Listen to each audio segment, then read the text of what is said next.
Seigneur, nous voulons bénir ton nom, nous voulons te glorifier, nous voulons te remercier pour cette nouvelle semaine que nous entamons par ta grâce. Par ton amour infini, tu nous fais entrer dans cette nouvelle semaine. Merci pour la vie que tu nous donnes. Merci pour tout ce que tu as prévu pour nous en cette semaine.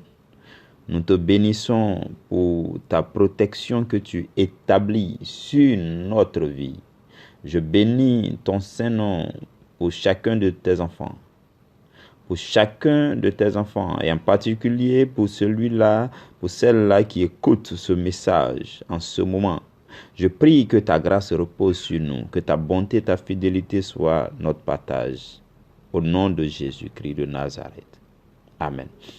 Frères et sœurs dans le Seigneur, nous entamons une nouvelle semaine d'enseignement. Nous entamons la 3e semaine de ce mois de mai. Et durant ce mois de mai, le sujet que nous sommes en train de développer dans le Seigneur, c'est l'amour. Nous sommes en train de décortiquer ce que c'est que l'amour. Et le sous-thème que nous avons en ce lundi 13 mai, le sous-thème que nous allons développer et méditer dans le Seigneur, c'est « Il n'y a pas de plus grand amour que de donner sa vie ». Il n'y a pas de plus grand amour que de donner sa vie.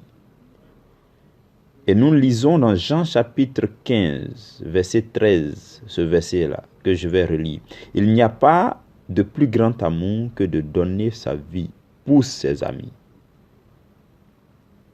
Frères et sœurs dans le Seigneur, nous parlons encore en ce soir du mot amour. Et en ce soir, notre méditation va nous permettre d'appréhender le haut niveau de l'amour. Notre méditation va nous permettre de comprendre, de connaître jusqu'à où est-ce que Dieu souhaite que notre amour aille. Frères et sœurs, la Bible dit quelque chose de capital dans un verset que tout le monde connaît dans la Bible. Et à force de connaître ce verset, de l'entendre partout et en tout temps, nous avons l'impression que ce verset ne transmet plus toute la puissance qu'il devait transmettre. La Bible dit que Dieu a tellement aimé le monde, qu'il a envoyé, qu'il a donné son Fils unique, afin que quiconque croit en ce Fils unique-là, que celui-là ne périsse pas, mais qu'il ait la vie éternelle.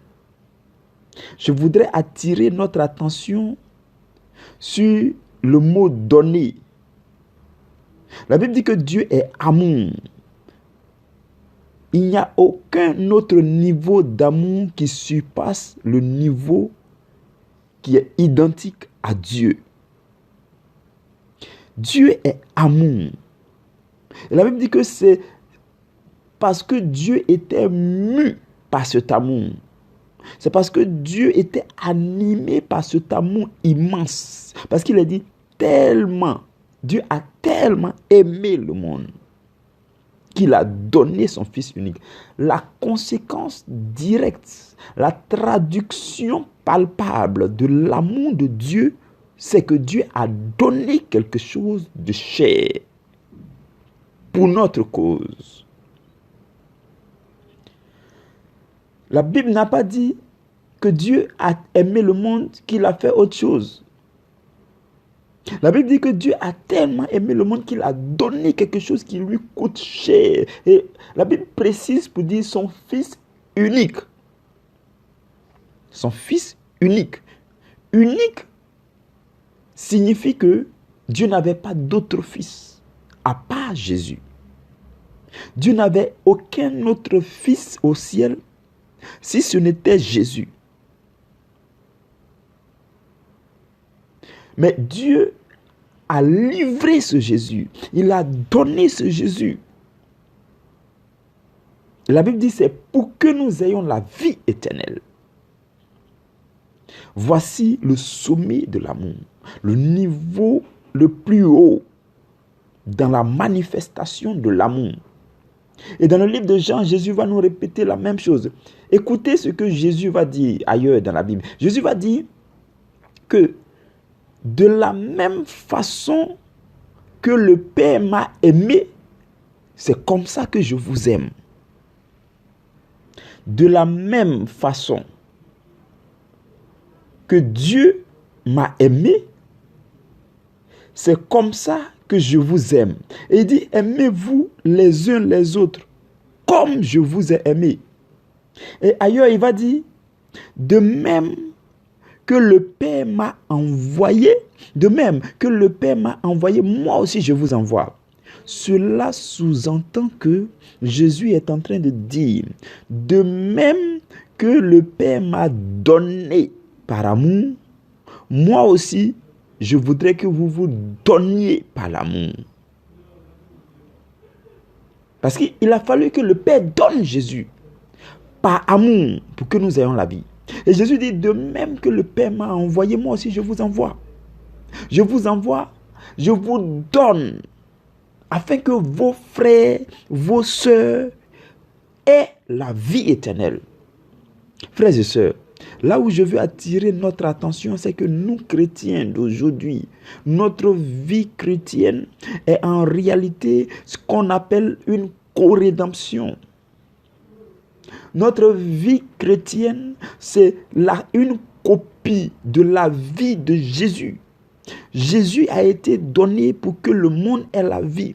Et nous sommes co-rédempteurs avec Jésus parce que nous avons été donnés afin que nos frères et sœurs aient la vie. Et la Bible dit qu'il n'y a pas d'amour, il n'y a pas de plus grand amour que de donner sa vie. Vous ne pouvez pas dire que vous aimez quelqu'un à un niveau le plus élevé tant que vous n'avez pas donné votre vie. Vous n'êtes pas capable de livrer corps et âme pour la cause de cette personne. Parce que c'est justement là le haut niveau de l'amour. Donner son corps en sacrifice vivant, sain et agréable. Donner de ton sourire, donner de ton amitié, donner de ta disponibilité, donner de ton service, de ton aide, donner de ta bonne humeur, donner des propos de grâce. Nous devons identifier dans notre vie, chaque jour, nous devons être aux arguets afin d'identifier dans notre vie qu'est-ce que nous pouvons donner à nos frères et à nos sœurs. Qu'est-ce qui te coûte cher et que tu dois donner pour la cause de quelqu'un? Qu'est-ce qui fait partie intégrante de ta vie et dont tu peux te débarrasser, bon, pas débarrasser, dont tu peux te séparer pour que l'autre ait la vie. Parce qu'il a dit, c'est de donner sa vie. Ce que tu dois donner pour que ton frère ait la vie doit être quelque chose qui fait partie intégrante de ta vie. Ça doit être comme une partie de ta vie, quelque chose qui te coûte très cher, que tu te libères de ça, que tu te sépares de ça pour donner à ton frère. Peut-être qu'autour de toi, les gens n'ont besoin que de la bonne humeur. Peut-être que les gens ont besoin aussi de tes ressources, de ton argent, en offrande, en don. Peut-être qu'il y a un frère qui a faim autour de toi. Peut-être que ce frère-là a besoin d'une invitation à manger. Je ne sais quoi, je dis n'importe quoi. Mais il faut que chacun de nous identifie dans sa vie qu'est-ce qui lui coûte cher et qui peut être utile au salut des autres. Nous devons identifier. Nous devons donner notre vie. Nous devons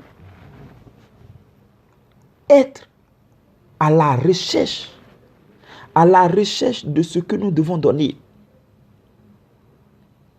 Quelque chose qui nous coûte cher. Regardez dans la Bible. Dieu a donné un enfant unique à Abraham.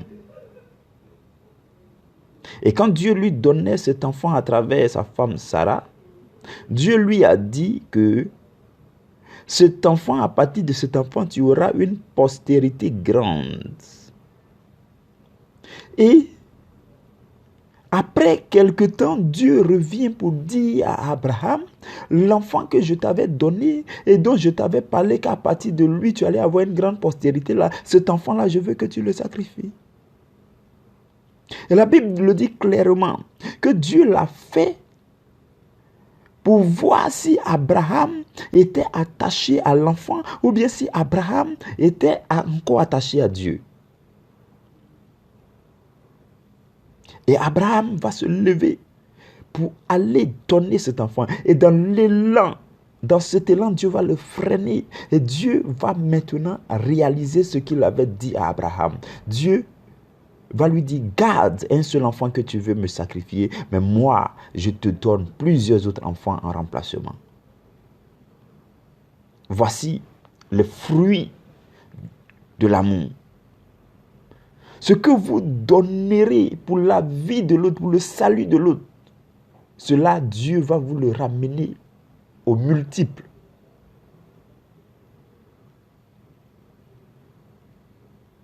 Jésus dit, que servirait-il à un homme de gagner le monde entier s'il perdait son âme? Il dit, si tu perds ta vie à cause de moi, tu vas la retrouver. Si tu perds ta vie et que cette vie-là, tu l'as consacrée au service des autres, que cette vie-là, tu l'as donnée pour le salut des autres, tu vas la retrouver parce que tu es en train de perdre cette vie sur la terre. Il est inutile pour toi de chercher à gagner le monde entier. Ce qui sera tout pour toi, c'est de chercher à perdre ta vie afin que les autres aient la vie. Jésus a perdu une seule vie, sa vie. Et aujourd'hui, des milliers, des myriades de vies sont gagnées pour le salut éternel. Jésus est mort seul. Il a été crucifié seul. Il est ressuscité seul. Mais plusieurs, dont toi et moi, sont morts avec Jésus et ressuscités avec Jésus pour la vie éternelle. Dieu a donné un seul Fils unique. Et Dieu va obtenir pour la vie éternelle. Dieu va, avant que Jésus ne soit ressuscité, frères et sœurs, si vous parcourez très bien la Bible, avant que Jésus ne meure et ressuscite, il n'y avait que 3 personnes au ciel. Tous les autres étaient dans ce qu'on appelle le sein d'Abraham. C'est comme un couloir, un séjour des morts. Ils n'étaient ni au ciel, ils n'étaient pas aussi complètement en enfer, mais ils étaient dans un endroit similaire à l'enfer. Les Abraham, les David, les Joël, même Adam et Ève étaient encore là, ils n'étaient pas encore arrivés au ciel. Et ceux qui étaient au ciel, c'était Enoch, ceux qui avaient été enlevés directement par Dieu. Il y avait Enoch, il y avait Élie, et puis il y avait Moïse. Il n'y avait que 3 personnes au ciel, jusqu'à ce que Dieu donne son Fils unique afin de remplir le paradis céleste. De la même façon, quand tu vas donner ta seule vie, le Seigneur va obtenir plusieurs vies à travers toi. C'est pourquoi je te dis que toi et moi, notre vie, nous devons mener notre vie chrétienne comme des co-rédempteurs. Dieu a donné Jésus afin de gagner une multitude d'âmes. Toi et moi, nous devons donner notre vie comme preuve du plus haut niveau d'amour afin de gagner plusieurs âmes à notre Dieu et de retrouver notre vie au paradis.